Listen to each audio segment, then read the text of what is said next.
صلی اللہ علیہ وسلم نے انما بعثت لاتمم مکارم الاخلاق فرما کر اخلاق حسنہ کی اہمیت کو دوبالا کر دیا اور فتح مکہ کے دن الیوم یوم المرحمہ کا پروانہ دل نماز پیش فرما کر لا تثرب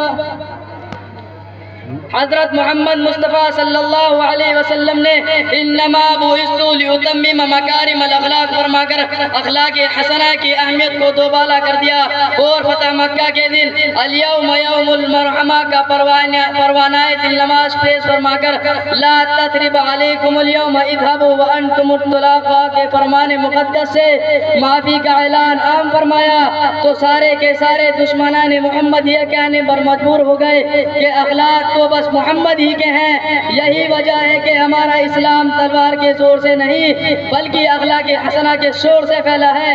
یہی وہ اخلاق حسنہ کی طاقت تھی کہ حضرات صحابہ نے زبان بھی نہیں کھولی مگر سینکڑوں افرادوں کے اخلاق سے متاثر ہو کر دامن اسلام سے وابستہ ہو گئے. یہی وہ اخلاق حسنہ کی طاقت تھی کہ حضرات صحابہ نے تجارت بھی کی تو پڑوسی کا خیال کرتے ہوئے گاہک سے فرمایا کہ بھائی اس کی دکان سے بھی خرید لو، وہ صبح سے آپ جیسے گاہکوں کا منتظر ہے. یہی وہ اخلاق حسنہ کی تاثیر تھی کہ جنگ کے موقع پر حضرات صحابہ رضی اللہ تعالی عنہ پانی کے لیے تڑپ رہے تھے. جیسے ہی پانی کا پیالہ ان کے منہ کے قریب بڑھایا گیا تو بازو سے آواز آئی کہ پانی تو پلا دو. اس صحابی نے پانی کے پیالے کو ان کی جانب بھیج دیا، پھر ان کے بازو سے آواز آئی. اسی طرح تینوں صحابہ نے اخلاق حسنہ کا وہ مثالی نمونہ پیش فرمایا کہ جسے تاریخ انسان کبھی فراموش نہیں کر سکتی کہ خود پیاس کی شدت سے مرنا تو گوارا کیا مگر دوسروں کی مصیبت کو گوارا نہیں کیا. یہ اخلاق حسنہ ہی تو ہے. تو حضرات صحابہ رضی اللہ تعالی عنہ نے امت کی غمخواری سے سرشار ہو کر خنجر چلے کسی پر تو تڑپتے ہم امیر کے تاریخ مرتب کی. جی یہ اخلاق ہی تو تھے کہ انصار صحابہ رضی اللہ تعالی عنہ نے مہاجرین صحابہ رضی اللہ تعالی عنہ کی ایسی دلجوئی فرمائی کہ سارا مال ان کے قدموں میں ڈال دیا اور اخلاق حسنہ کا اعلیٰ معیار کا پتہ بتاتے ہوئے اپنے گھر میں موجود 2 بیویوں میں سے ایک کے ساتھ مہاجر صحابی کا نکاح فرما دیا. یہ اخلاق حسنہ کی کرشمہ سازی تھی کہ حضرات صحابہ نے اخلاق حسنہ کی ایسی انمٹ نقوش چھوڑی ہے جو رہتی دنیا تک کے لیے قابل تقلید ہے کہ دوسروں کے غم کو اپنا غم تصور کیا، دوسروں کو کاٹا چبھا تو اپنے اندر تکلیف محسوس کی اور ہمدردی غمخواری کی مثال پیش کرتے ہوئے یہ بات ثابت کر دی کہ چوٹ لگے تجھے تو درد مجھے ہوتا ہے. اخلاق ہی وہ جوہر ہے کہ جس کے ذریعے سے پتھر دل کو موم کیا جا سکتا ہے. یہ اخلاق ہی تو ہے کہ جس سے مردہ ضمیروں کو حیات بخشی جا سکتی ہے.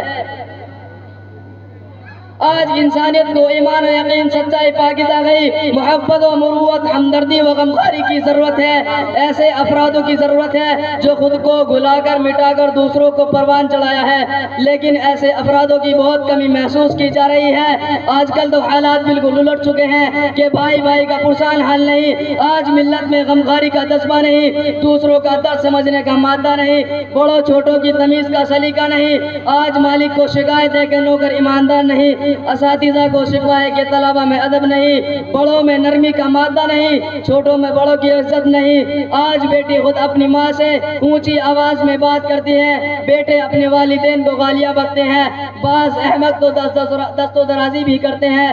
سب نے اپنے آپ کو بڑا سمجھ رکھا ہے. ہر طرف پریشانیوں اور بدعنوانیوں کا مزاج ہے جس کی بنیادی وجہ اخلاق حسنہ کا فقدان ہے. اسی بنیاد پر ہمارے سرکار صلی اللہ علیہ وسلم نے اخلاق حسنہ کی تعلیم دی اور ہر معاملے میں اخلاق حسنہ کو اپنانے کی ترغیب دی.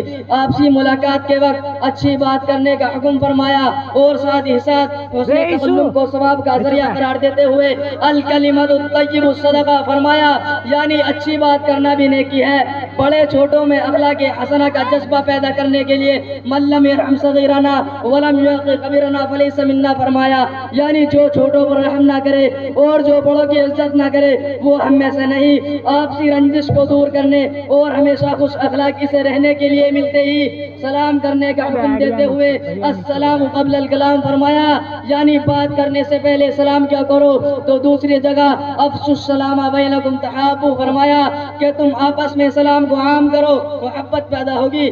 آپس میں رواداری کو برقرار رکھنے اور ایک دوسرے پر بڑائی جتانے سے بچانے کے لیے من تواضع للہ رفعہ اللہ ومن تکبر وضعہ اللہ فرمایا کہ جو تواضع اختیار کرے گا اللہ اس کو اونچا کرے گا، اور جو تکبر کرے گا اللہ اس کو گرا دے گا۔